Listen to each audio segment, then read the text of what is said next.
नमस्कार। ज्ञान सुधा पर आप सभी का स्वागत और अभिनंदन। ज्ञान सुधा पर हम आज वस्तुनिष्ठ प्रश्नों की बात करेंगे और ये वस्तुनिष्ठ प्रश्न सूफी काव्यधारा से संबंधित है और भक्ति काल से संबंधित जो प्रश्न हैं उन पर हम आज बात करेंगे। ये प्रश्न न केवल सहायक आचार्य हिंदी परीक्षा हेतु वरन नेट और सेट परीक्षाओं हेतु भी समान रूप से उपयोगी हैं। तो जब हम सूफी काव्य धारा को देखते हैं तो भक्ति काल की निर्गुण काव्य धारा की महत्वपूर्ण काव्य धारा है, जिसे सूफी काव्य धारा, प्रेमाख्यानक काव्य धारा, प्रेमाश्रयी काव्य धारा आदि नामों से भी अभिहित किया जाता है। तो जब इसमें से बनने वाले प्रश्नों पर हम बात करते हैं तो सूफी काव्य धारा की क्या प्रवृत्तियां हैं, क्या विशेषताएं हैं, वो तो जो अध्येता है या जो विद्यार्थी है उसे ध्यान रहना ही चाहिए। उसके साथ ही जो सूफी काव्य धारा की प्रमुख कृतियां हैं उसका रचनाकाल भी और उसके रचनाकार दोनों का पता होना चाहिए। उसका कथानक क्या है, उसके मूल पात्र क्या हैं, साथ ही ये भी ध्यान रहना चाहिए। जब हम सूफी काव्य धारा की बात करते हैं या कि प्रेमाश्रयी काव्य धारा की बात करते हैं तो ये समूचा काव्य ठेठ अवधी भाषा में लिखा गया है, ये बात ध्यान रखनी चाहिए। प्रश्नों पर हम बात करते हैं तो पहला प्रश्न कि सूफी साधना में ईश्वर की कल्पना किस रूप में की गई है। तो जब हम ईश्वर की कल्पना की बात करते हैं तो आध्यात्मिक सरोकार आ जाते हैं और ये विदित है कि ईश्वर की कल्पना यहाँ पत्नी रूप में या प्रेयसी के रूप में या प्रेमिका के रूप में की गई है। ये ठीक है कि पति रूप में जो भावनात्मक व्यापार होता है जो कबीर ने किया है वो भी वहाँ रहस्यवाद की श्रेणी में आता है, लेकिन सूफी साधना में जब हम देखते हैं तो जो आध्यात्मिक सरोकार है वो पत्नी के रूप में आते हैं। चाहे हम जायसी के पद्मावत में बात कर लें तो पद्मावती के रूप में वहाँ पर लिया गया है, तो ईश्वर की कल्पना प्रेयसी, प्रेमिका या पत्नी के रूप में की गई है। अगला जो प्रश्न है कि इनमें से सूफी साधना के मुकामों में कौन सा शामिल नहीं है। तो शरीयत, मारिफत और हकीकत यहाँ शामिल है, मलकत इसमें शामिल नहीं है, ये ध्यान रखना चाहिए। अब ये प्रश्न आता है कि प्रेमाख्यानक काव्य परंपरा का पहला ग्रंथ आखिर किसे माना जाए। तो डॉक्टर नगेंद्र जो हैं वो हंसावली को पहला ग्रंथ मानते हैं, जो असाइत जिसके रचनाकार हैं और जिसकी रचना 1370 ईस्वी में हुई है। तो डॉक्टर नगेंद्र ने हंसावली को माना है और यह तथ्य ठीक भी है क्योंकि हंसावली की रचना पहले हो जाती है। आचार्य रामचंद्र शुक्ल मृगावती को मानते हैं जिसका रचनाकाल 1501 ईस्वी है। इसी तरह जो आचार्य हजारी प्रसाद द्विवेदी हैं वो सत्यवती कथा को, जो कि 1500 ईस्वी में लिखी गई है, ईश्वरदास द्वारा रचित है, उसको मानते हैं। डॉक्टर रामकुमार वर्मा चंदायन को मानते हैं जो कि मुल्ला दाऊद द्वारा लिखी गई है और इसका रचनाकार 1379 ईस्वी है। तो ये मानते हैं, लेकिन जो डॉक्टर नगेंद्र है वो असाइत द्वारा लिखी गई हंसावली को मानते हैं। पद्मावत तो पहला ग्रंथ हो ही नहीं सकता, ये 1540 ईस्वी में आता है। तो हंसावली सही मायनों में यदि देखा जाए तो डॉक्टर नगेंद्र भी इसी को मानते हैं।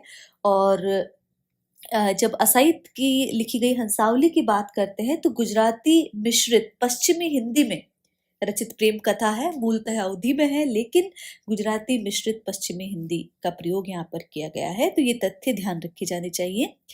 आचार्य रामचंद्र शुक्ल मृगावती को प्रेमाख्यानक काव्य परंपरा का पहला ग्रंथ मानते हैं।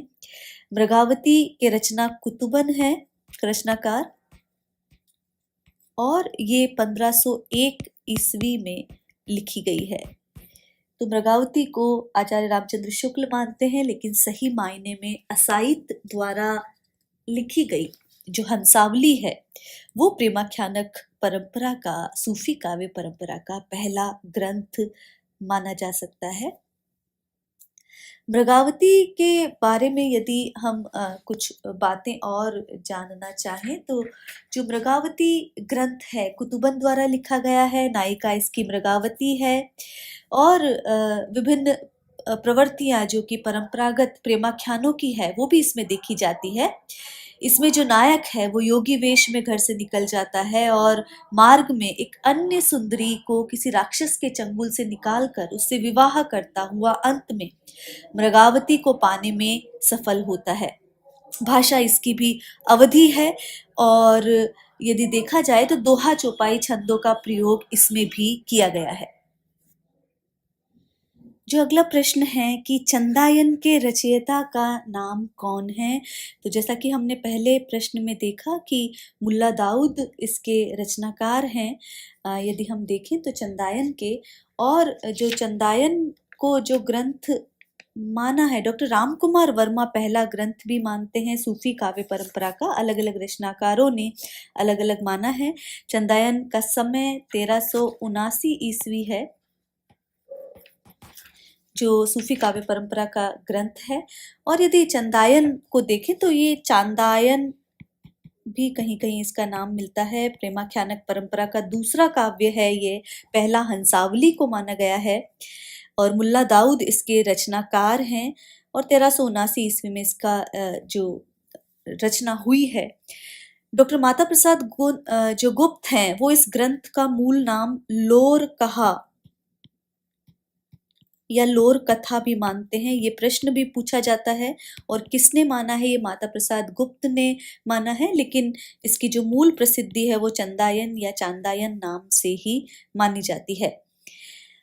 इसमें देखें तो यहाँ जो छंद विधान है और प्रबंध व्यवस्था है उसमें न तो फारसी मसनवियों के छंद प्रयुक्त हुए हैं, न ही भारतीय, वरन दोनों ही विषयक एक रूपता भी नहीं मिलती है।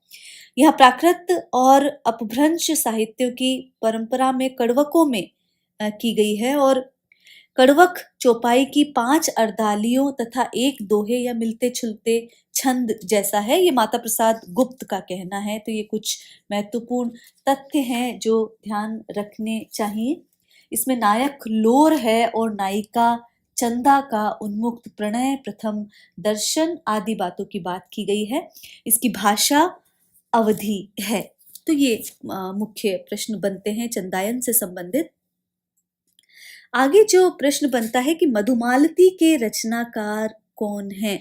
तो मंझन कृत मधुमालती मानी गई है और जो मधुमालती का रचना काल है वो 1545 ईस्वी माना गया है। जायसी के पद्मावत के बाद की ये रचना है और 1545 ईस्वी का समय है। इसमें मधुमालती और मनोहर ये नायक नायिका हैं। मधुमालती और जो मनोहर हैं उसकी प्रेम कहानी का अलौकिक वर्णन यहाँ पर किया गया है। अवधी भाषा और दोहा चौपाई छंद का प्रयोग यहाँ पर किया गया है और जो देखा जाए तो सामान्य हिंदी प्रेमाख्यानों में जो नायक को बहुपत्नीवादी दिखाया गया है, लेकिन यहाँ पर ये अपवाद है।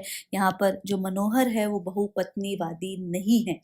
ये एक महत्वपूर्ण बात यहाँ पर ध्यान रखा जाना चाहिए।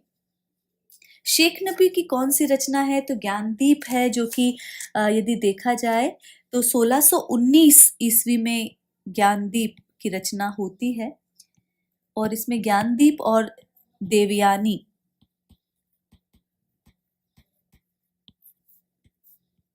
की प्रेम कथा का अलौकिक वर्णन यहाँ पर चित्रित किया गया है और 1619 ईस्वी में इसकी रचना होती है। माधवानल काम कंदला यदि देखी जाए, माधवानल काम कंदला जो रचना है वो गणपति द्वारा लिखी गई है और 1527 ईस्वी में ये रचना लिखी गई है। इसमें नायक जो है माधव है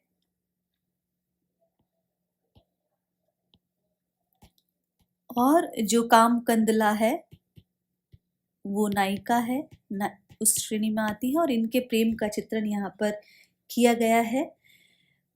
कवित्व की दृष्टि से देखा जाए तो ये रचना उच्च स्तर की है और सौंदर्य, प्रेम और शौर्य के अतिरिक्त इसमें धार्मिक तत्व और जो नैतिक तत्व है वो भी यहाँ पर देखे जाते हैं। तो ये भी एक महत्वपूर्ण रचना है सूफी प्रेमाख्यानक कवि परंपरा में जब हम देखते हैं।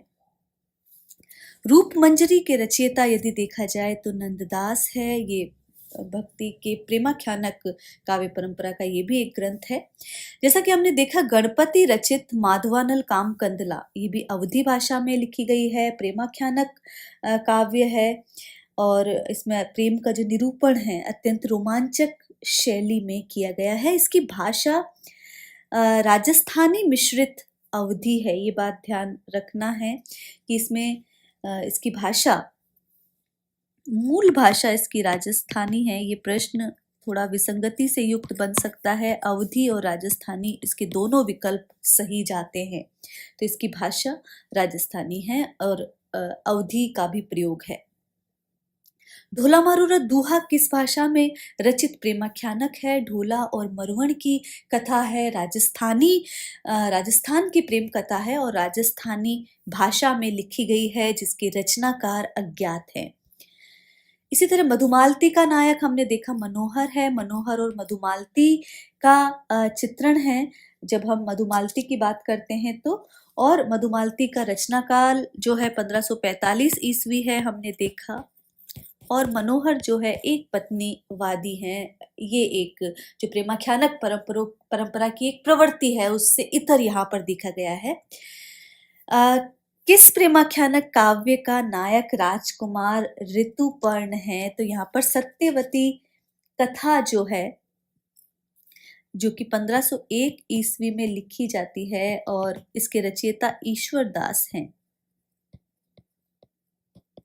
इसके नायक ऋतुपर्ण है और ऋतुपर्ण और सत्यवती की ये कथा है। और यदि इसमें देखा जाए तो दोहा चौपाई शैली और अवधी भाषा में ही ये काव्य लिखा गया है। ज्ञानदीप की नायिका देवयानी है। ज्ञानदीप इसके नायक माने गए हैं और 1619 में जो शेख नबी की ज्ञानदीप है वो आई है। ये प्रश्न भी पूछा गया है। लैला मजनू के कथानक को हिंदी में प्रेमाख्यानक काव्य परंपरा में प्रस्तुत करने का श्रेय यदि हम देखें तो वो जान कवि को है। और जब हम जान कवि की बात करते हैं तो वे भी प्रेमाख्यानक परंपरा से संबंधित महत्वपूर्ण ग्रंथ जो हैं वो लेकर आते हैं।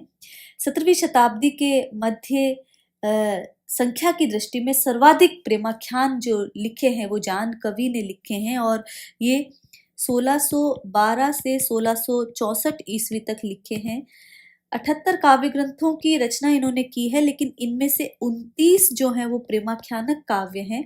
और कथा रत्नावती, कथा कनकावती, कथा कवलावली, कथा मोहिनी, कथा नलदम दमयंती, कथा कलावंती, कथा रूप मंजरी, कथा कलंदर आदि कथा काव्य ये प्रेमाख्यानक काव्य परंपरा के हैं। इन्होंने फारसी के लैला मजनू आख्यान को लेकर ग्रंथ लैले मजनू की रचना की है, जो प्रश्न बन रहा है। और काव्यात्व की दृष्टि से ये साधारण है और इसकी भाषा जो देखी जाए वो राजस्थानी प्रभावित ब्रजभाषा है, ये बात ध्यान रखनी चाहिए। तो जान कवि हैं जो लैला मजनू के कथानक को प्रेमाख्यानक काव्य परंपरा में हिंदी में प्रस्तुत करते हैं। तन चितवर मन राउर कीना पंक्ति किस काव्य ग्रंथ की है? पद्मावत की है। पद्मावत मलिक मोहम्मद जायसी द्वारा लिखा गया है और 1540 ईस्वी में इसकी सर्जना हुई है। रत्न शेखर कथा के आधार पर जो हिंदी में जो ग्रंथ लिखा गया है वो पद्मावत है, जो कि जायसी द्वारा रचित है। ओ में जानी कवित अस कीना मकु ये रहे जगत में चीना। तो स्वांत है सुखाय जो रचना है और यश प्राप्ति है, ये जायसी का यहाँ पर कथन है, जो कि पद्मावत के प्रारंभ में वो कहते हैं। मलिक मोहम्मद जायसी के पद्मावत से ये पंक्तियां ली गई हैं। कौन सी विशेषता सूफी काव्यों में नहीं देखी जाती है। रहस्यवादी भावना है, प्रेम तत्व का निरूपण है, हिंदू संस्कृति का चित्रण है, हिंदू मुस्लिम संस्कृति के एक को चित्रित करने का प्रयास किया गया है। लौकिक प्रेम के माध्यम से अलौकिक प्रेम की व्यंजना है, लेकिन ब्रजभाषा का प्रयोग यहाँ पर नहीं मिलता है। अवधी भाषा का प्राचुर्य इन ग्रंथों में देखा जाता है। किस जैन कवि ने अपने आत्मचरित में मधुमालती एवं मृगावती का उल्लेख किया है? तो बनारसी दास की जो रचना है उसमें वो ये उल्लेख करते हैं, मधुमालती का भी और मृगावती का भी वो उल्लेख करते हुए जान पड़ते हैं।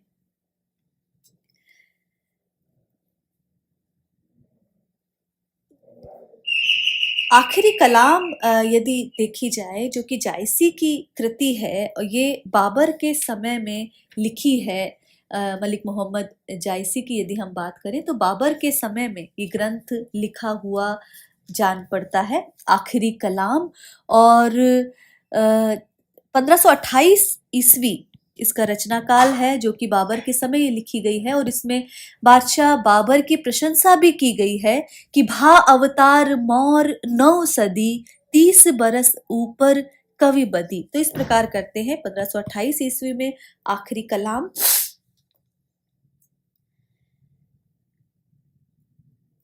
अगला प्रश्न जो यदि हम देखें तो उसमें पद्मावत की अधिकतर जो हस्तलिखित प्रतियां हैं वो किस लिपि में मिलती है? यदि ये देखा जाए तो वो फारसी लिपि में अधिकतर जो हस्तलिखित प्रतियां हैं वो मिलती है।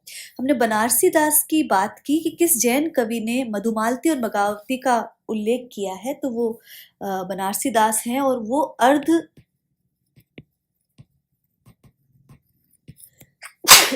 कथानक में इसका उल्लेख करते हैं।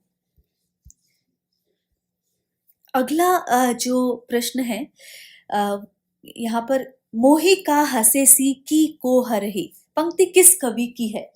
तो जब शेरशाह सूरी मलिक मोहम्मद जायसी की कुरूपता पर हंसते हैं तो जायसी ये पंक्ति कहते हैं कि मोही का हसे सी, मुझ पर क्यों हंसते हो।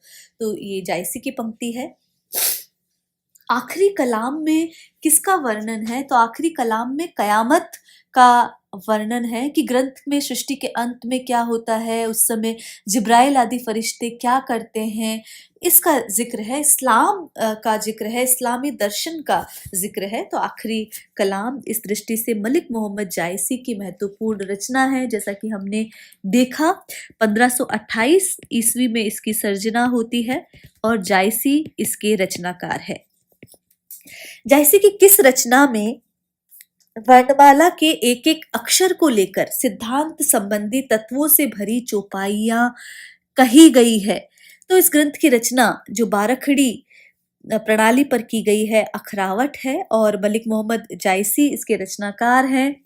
इस ग्रंथ में ईश्वर, जीव, ब्रह्म, सृष्टि निर्माण, गुरु तथा धर्माचार आदि की सैद्धांतिक विवेचना है और वर्णमाला के प्रत्येक वर्ण को लेकर सूफी मत के सिद्धांतों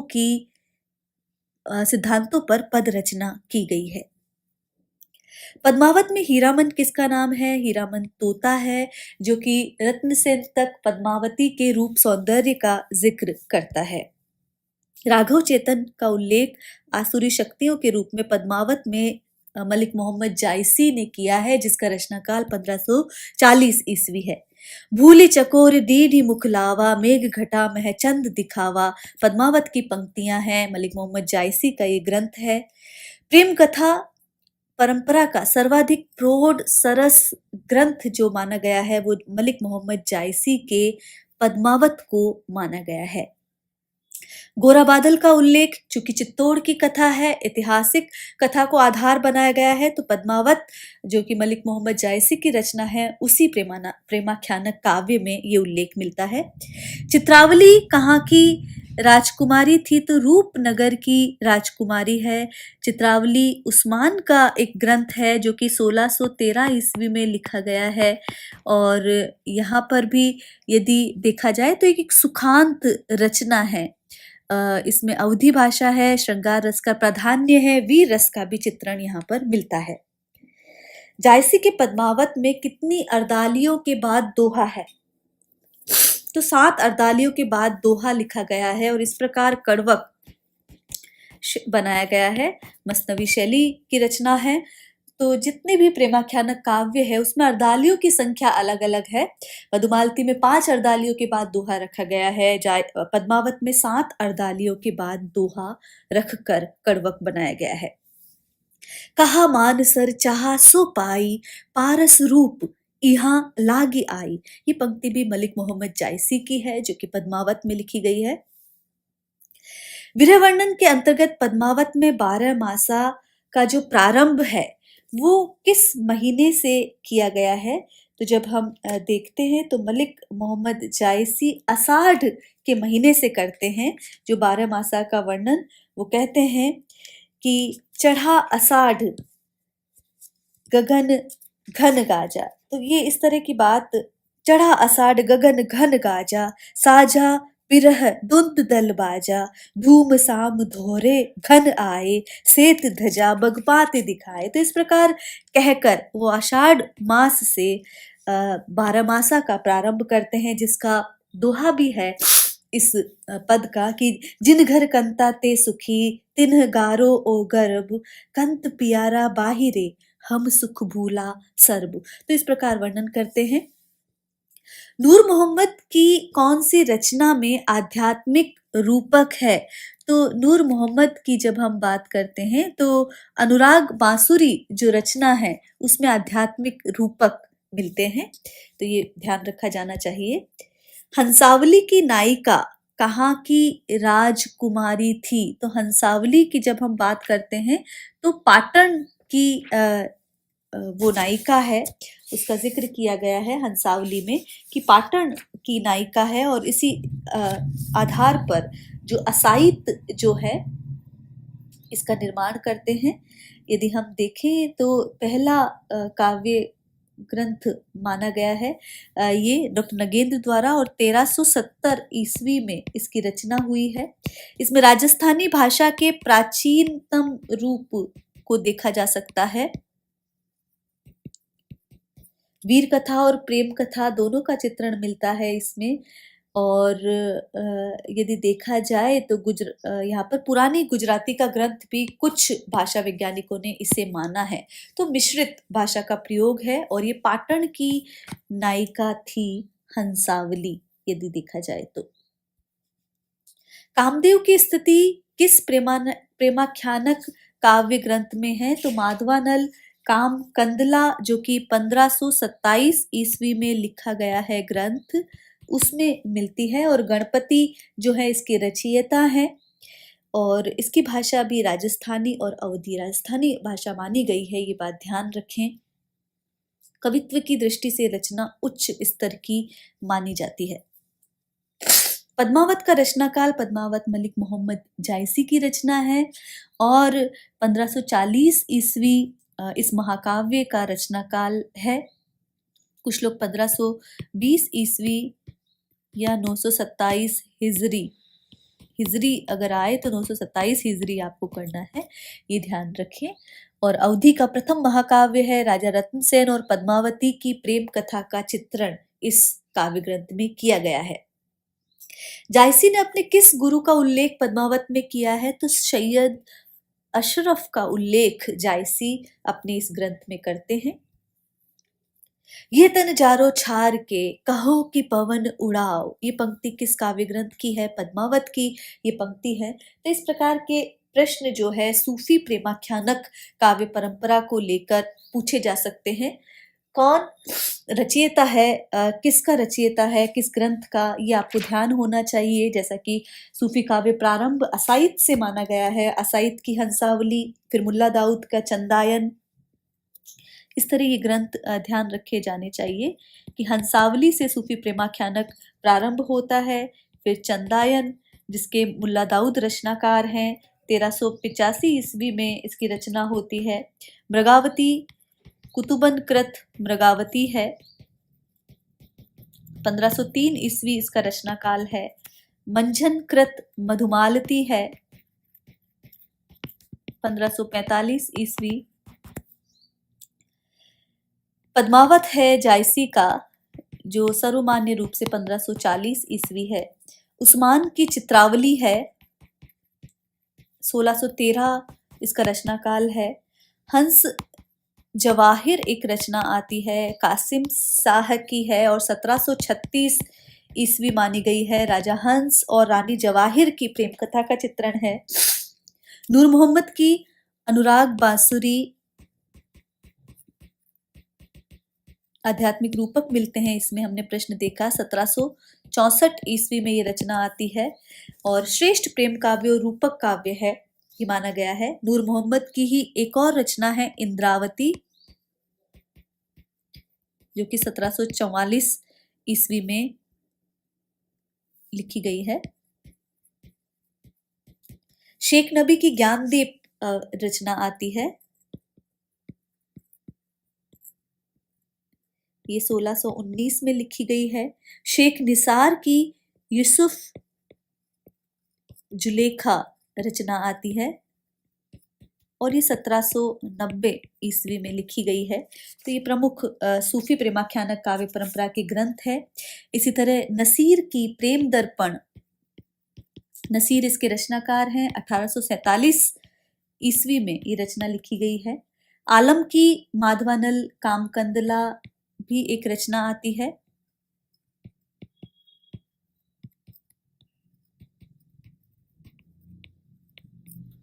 1584 ईस्वी में। एक रचना 1527 ईस्वी में गणपति ने लिखी है। नंददास की रूप मंजरी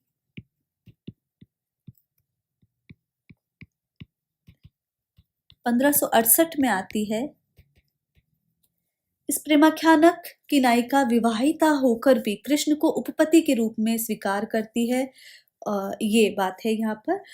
सत्यवती कथा ईश्वरदास की है, जैसा कि हमने देखा, और नारायण दास की छिताई वार्ता जो 1590 ईस्वी में आती है, वो भी इसी परंपरा का ग्रंथ माना गया है। कुछ कृष्ण काव्य परंपरा के ग्रंथ आ गए हैं, लेकिन जो सूफी प्रेमाख्यानक पद्धति पर ये ग्रंथ लिखे गए हैं, तो ये महत्वपूर्ण बातें हैं जो सूफी प्रेमाख्यानक काव्य के महत्व को भी सिद्ध करती है और हिंदी की सूफी काव्य परंपरा के बारे में बताती है, जिससे प्राकृत, संस्कृत और अपभ्रंश की कथा काव्य परंपरा से इनका सीधा संबंध स्थापित होता है। तो ये बातें ध्यान रखी जानी चाहिए। बनारसी दास ने अपनी आत्मकथा अर्धकथानक में ये बताया है कि उस युग के युवक इन आख्यानों को पढ़ने के लिए सदा लालायित रहते थे और इससे इनकी लोकप्रियता स्वतः ही स्पष्ट होती है। तो ये सूफी प्रेमाख्यानक काव्य परंपरा से संबंधित महत्वपूर्ण प्रश्न। आज के लिए इतना ही। नमस्कार।